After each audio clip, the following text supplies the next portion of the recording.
Hola, sean todos ustedes muy bienvenidos a este nuevo programa. Como lo dice el título, hoy vamos a hablar acerca de si hubo genocidio en Canaán. Hace un tiempo atrás he visto algún video donde hablaba acerca de, se preguntaba si hubo genocidio en Canaán, porque habla de muchas guerras, de que Dios exterminó o mandó a exterminar a todas las poblaciones vecinas que habitaban esa zona, y entonces se hacía esta pregunta y también decidí por mi parte investigar un poco sobre el tema y traer a reflexión y hacer un video, compartir con ustedes mis pensamientos o mi manera de ver sobre este tema, y luego lo verán ustedes, juzguen por ustedes mismos, verán si está bien, si está mal, qué les parece, si alguna vez se plantearon, se tomaron esta pregunta para responderla. La verdad que desde cuando vi esto, la verdad que no le había prestado atención nunca, pero bueno, vamos a verlo juntos, ¿sí? Entonces vamos a explicar primero qué es un genocidio. El diccionario lo pone de la siguiente manera: aniquilación o exterminio sistemático y deliberado de un grupo social por motivos raciales o religiosos. El abogado judío Rafael Lemki fue quien primero utilizó esa palabra en 1943. Fíjense que es una palabra relativamente nueva, no tiene ni siquiera 100 años esta palabra, lo cual proviene del griego genos, que es grupo familiar, y del latín sidio, que es matanza. Y entonces vamos a ir viendo eh, distintos genocidios que han ocurrido a través del tiempo, y que la mayoría de ellos no fueron hace tanto.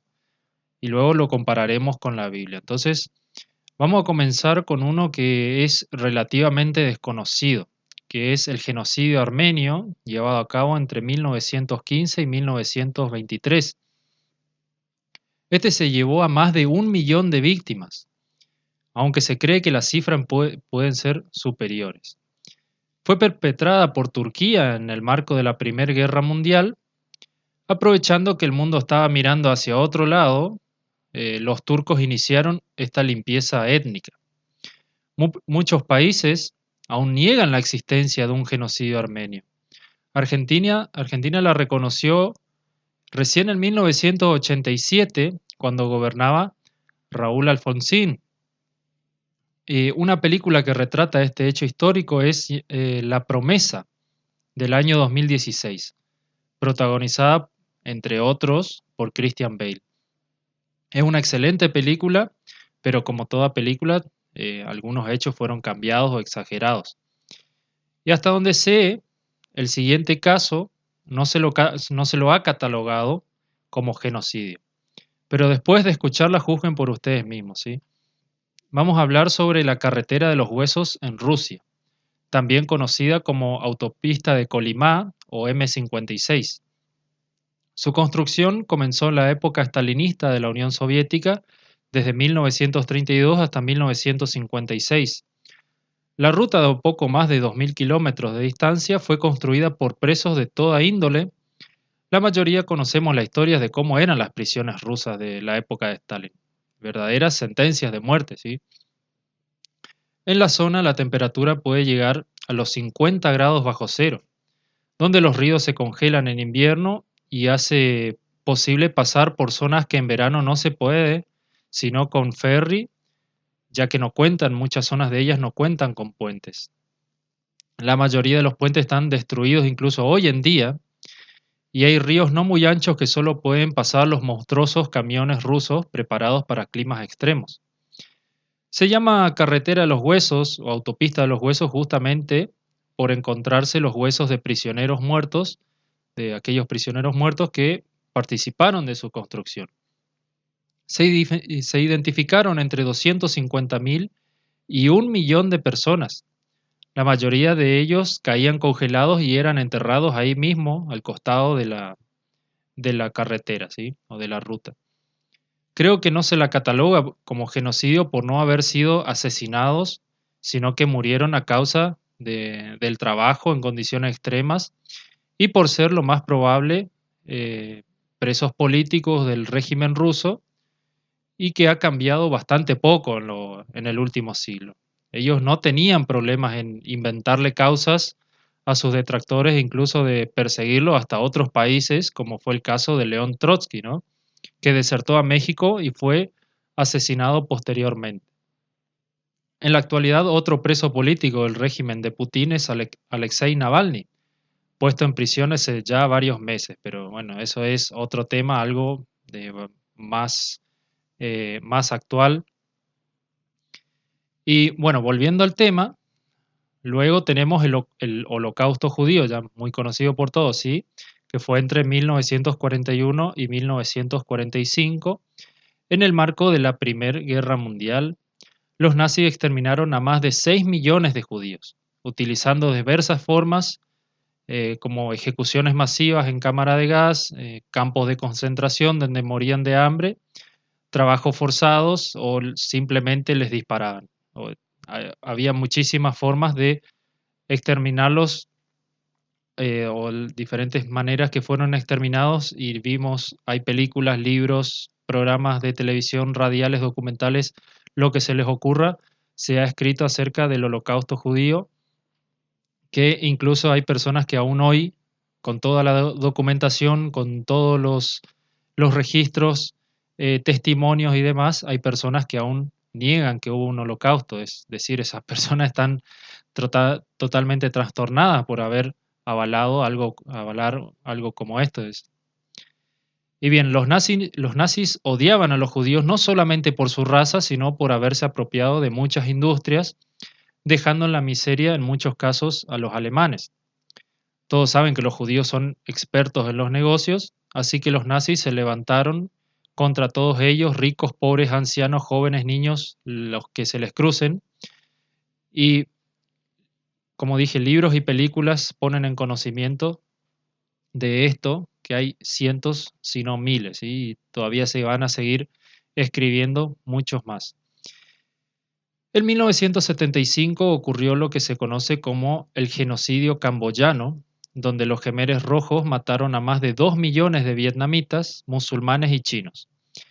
El régimen de Pol Pot llevó a las personas a campos de trabajo, en el campo donde los hacían trabajar hasta la muerte. Había torturas y muertes por malnutrición también.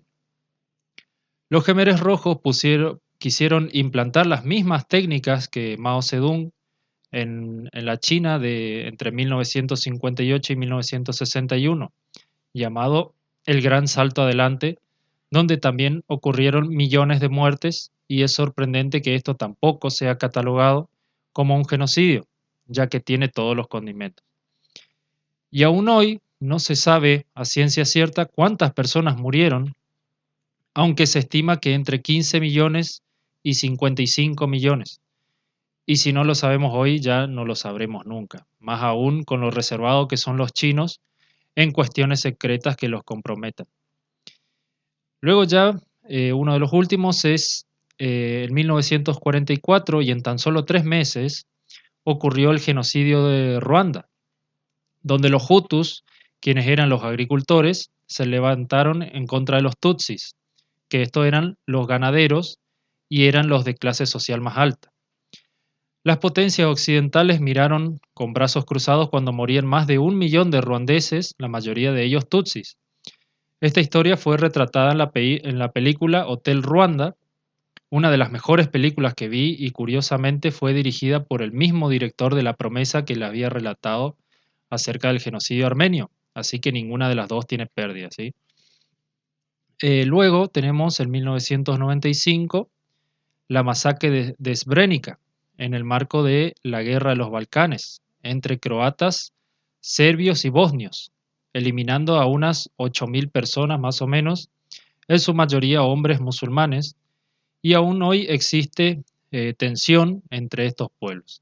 Si bien el número de muertes no es tan grande como los demás, también se lo cataloga como genocidio porque, como dije al principio, era la eliminación de las personas por su condición política, religiosa o étnica. En este caso, étnica, y también puede ser política y religiosa, pero más que nada el caso étnico, ¿sí?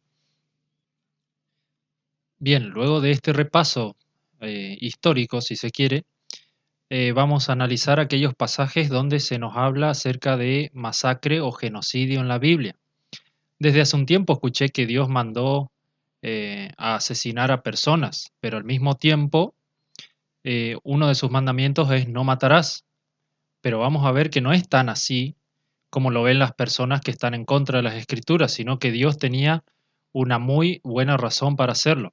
Leamos el primer versículo, se encuentra en Deuteronomio capítulo 7, el versículo 1, hasta el versículo 3 vamos a leer: Cuando Jehová tu Dios te haya introducido en la tierra en la cual entrarás para tomarla, y haya echado de delante de ti a muchas naciones, al Eteo, al Gergeseo, al Amorreo, al Cananeo, al Fereceo, al Heveo y al Jebuseo, 7 naciones mayores que tú y más poderosas que tú, y Jehová tu Dios las haya entregado delante de ti y las hayas derrotado, las destruirás del todo y no harás con ellas alianza, ni tendrás de ellas misericordia, y no emparentarás con ellas, no darás tu hijo a su hijo, ni tomarás a su hija para tu hijo. Entonces vamos a contextualizar un poco. Dios había sacado al pueblo hebreo, aún no sería conocido como el pueblo de Israel y ya nos faltaba mucho para que estos entraran en la tierra prometida. Dios les prohíbe relacionarse con las naciones que habitaban Canaán antes que ellos, es decir, los invasores no vendrían en son de paz a preguntar si podían habitar en esa tierra, sino que venían a tomarla por la fuerza. Dios le había prometido esa tierra a sus antepasados, a Abraham, Isaac y Jacob. Y la razón nos la dice en los siguientes versículos. Versículo 4. Porque desviará a tu hijo en pos de mí, y servirán a dioses ajenos, y el furor de Jehová se encenderá sobre vosotros, y te destruirá pronto. Mas si habéis de hacer con ellos, mas así habéis de hacer con ellos, sus altares destruiréis, y quebraréis sus estatuas, y destruiréis sus imágenes de acera, y quemaréis sus esculturas en el fuego. Las razones eran muy sencillas. La idolatría pervertía el corazón de los hebreos, y estos ya habían tenido suficiente en Egipto durante esos 400 años. Ahora debían cambiar del politeísmo al monoteísmo. Dios sería implacable con aquellas naciones paganas. No había lugar para idolatría en el pueblo de Dios. Y por mandato de Dios, ellos debían destruir todo lo relacionado con la idolatría. Derrumbar los lugares altos era destruir aquellos templos o lugares donde se ofrecía incienso, sacrificios, etc., a algún ídolo. Y por lo general se ubicaba a una altura considerable. El siguiente pasaje se encuentra en este mismo libro de Deuteronomio, pero en el capítulo 20, versículo 10, dice así: Cuando te acerques a una ciudad para combatirla, le intimarás la paz. Y si respondiere paz y te abriere, todo el pueblo que en ella fuera hallado te será tributario y te servirá. Mas si no hiciere paz contigo y emprendiere guerra contigo, entonces la sitiarás. Luego que Jehová tu Dios la entregue en tu mano, herirás a todo varón suyo a filo de espada. Solamente las mujeres y los niños y los animales y todo lo que haya en la ciudad, todo botín tomarás para ti, y comerás del botín de tus enemigos, los cuales Jehová tu Dios te entregó. Entonces había ciertas ocasiones donde Dios permitía a algunas naciones que pudieran convertirse en vasallos aceptando la paz. Y si no lo hacían, tenían permiso de entrar y matar a todo hombre y dejando a las mujeres y a niños y animales para que sean de botín. No sabemos de qué sería la suerte de estas gentes. Si bien estaba permitida la esclavitud, no creo que estos fueran esclavizados para ser vendidos o algo así. Dios tenía leyes muy estrictas con respecto a la esclavitud y de cómo debían ser liberados. Después de los versículos 16 al 18 de este mismo capítulo nos dice más o menos lo mismo que en el capítulo 7 que leímos anteriormente, que cuando tomaran una ciudad debían destruirla por completo para que no los corrompieran con sus costumbres paganas. Luego volvemos un poco más atrás, en el capítulo 9, el versículo 3, dice: Entiende pues hoy que es Jehová tu Dios el que pasa delante de ti como fuego consumidor, que los destruirá y humillará delante de ti, y tú los echarás y los destruirás enseguida, como Jehová te ha dicho. No pienses en tu corazón cuando Jehová tu Dios los haya echado delante de ti, diciendo, por mi justicia me ha traído Jehová a poseer esta tierra, pues por la impiedad de estas naciones Jehová las arroja de delante de ti. No por tu justicia, ni por la rectitud de tu corazón podrás entrar a poseer la tierra de ellos, sino por la impiedad de estas naciones Jehová tu Dios las arroja de delante de ti, y para reafirmar la palabra que Jehová juró a tus padres Abraham, Isaac y Jacob. Entonces estos versículos son muy interesantes por dos cosas que nos dicen en el mismo versículo 5, que ellos no tomarían posesión de esta tierra porque se lo merecieran o porque sus corazones fuesen perfectos ante Dios, sino por la impiedad de los propios habitantes de Canaán y por la promesa que le hizo a sus antepasados Abraham, Isaac y Jacob. Porque si nos detenemos a leer la historia del pueblo hebreo, es que fue uno de los pueblos más rebeldes que hubieron. No podían permanecer una sola generación en comunión y obediencia a Dios. Sus gobernantes eran rebeldes, sus sacerdotes eran rebeldes, sus reyes eran rebeldes y por consecuencia las personas eran rebeldes. Pero siempre había un pequeño puñado de personas que pertenecía o que permanecía obediente a Dios. Solo miremos el ejemplo de Saúl, el primer rey de Israel. Dios le dijo por medio del profeta Samuel que castigara y erradicara por completo a los amalecitas, que debía matar a hombres, mujeres, niños, ancianos, animales, a todos, ¿sí? Vamos a leer primera Samuel, capítulo 15, el versículo 3 nada más. Ve pues y hiere a Amalec y destruye todo lo que tiene, y no te apiades de él. Mata a hombres, mujeres, niños, y aun a los de pecho, vaca, ovejas, camellos y asnos. Esto era un mandato divino, y Saúl no lo cumplió. Se ve difícil la tarea, matar a personas, e incluso bebés recién nacidos, como nos dice, bebés de pecho, debe ser la tarea más difícil para alguien con sentimientos, pero ya vimos que había algo detrás. Estas personas eran pecadoras y paganas sin solución. Su castigo era morir porque ellos no habían ayudado a Israel cuando ellos necesitaban de su ayuda y porque podrían promover el paganismo entre el pueblo hebreo. Saúl no lo cumplió porque su corazón se apiadó de ellos, sino que creyó que los animales podrían ser un gran botín de guerra y que los animales más gordos serían un gran sacrificio para Dios. Pero vemos que a Dios no le gustó esto y fue desechado por haber desobedecido, aunque sus intenciones parecían buenas. Uno se pone a pensar, bueno, no vamos a matar a todos, vamos a matar al rey o a los gobernantes y vamos a quedarnos con el botín y acá hay animales muy buenos, parecen, muy gordos y vamos a hacer un gran sacrificio para Dios. Pero Dios le dio claras instrucciones de lo que debía hacer. Debía asesinar a todos. ¿Puede pasarnos esto en el día de hoy?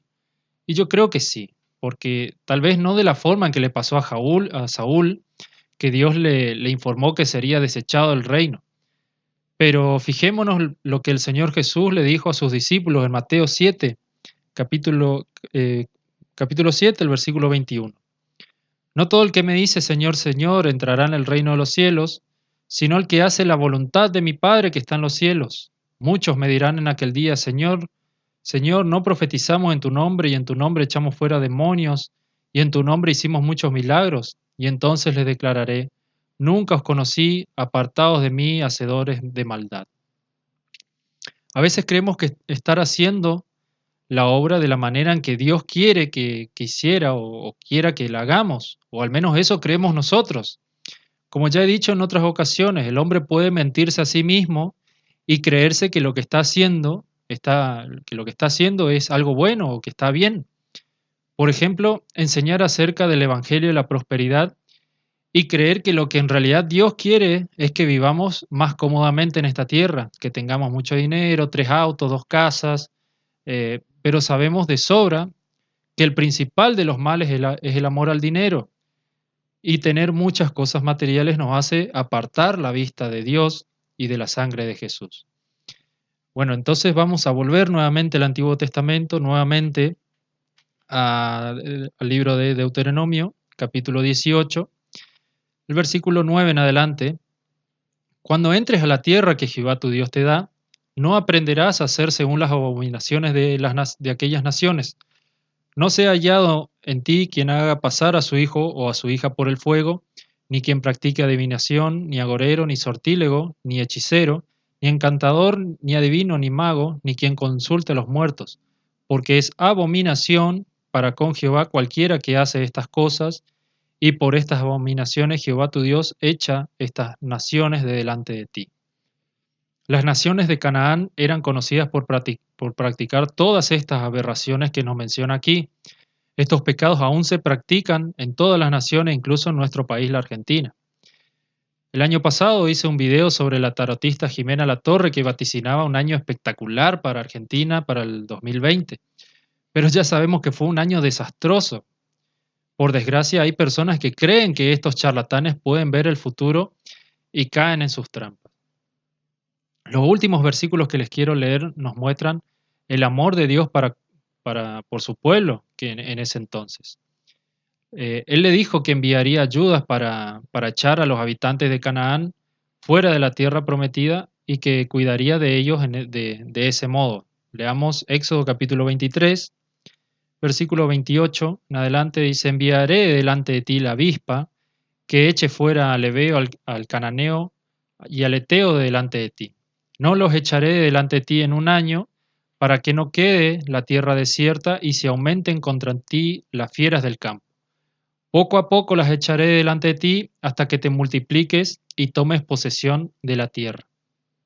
A pesar de que los hebreos eran alrededor de 3 millones de personas, según algunas estimaciones, como la población de nuestro país vecino Uruguay, Dios pensó que eran aún muy pocos para tomar posesión de toda la tierra inmediatamente.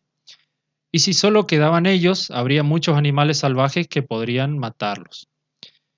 Luego nos vamos un poquito más adelante al capítulo 33, el versículo 2. Y yo enviaré delante de ti el ángel y echaré fuera al cananeo y al amorreo, al eteo, al fereceo, al heveo y al jebuseo. Otra ayuda aún más poderosa, el ángel fue un guardián que estuvo en numerosas ocasiones con Israel. Y así hay otros versículos que podríamos estar leyendo que corroboran esto.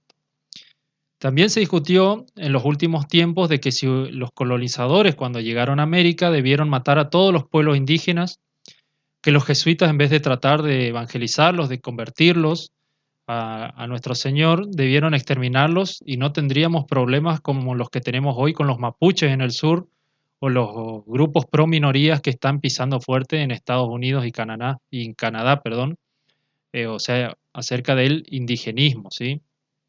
No tendrían estos grupos no tendrían el poder que tienen hoy, donde se les pide que se les reconozcan derechos y pidan perdón por las atrocidades cometidas hace cientos de años atrás.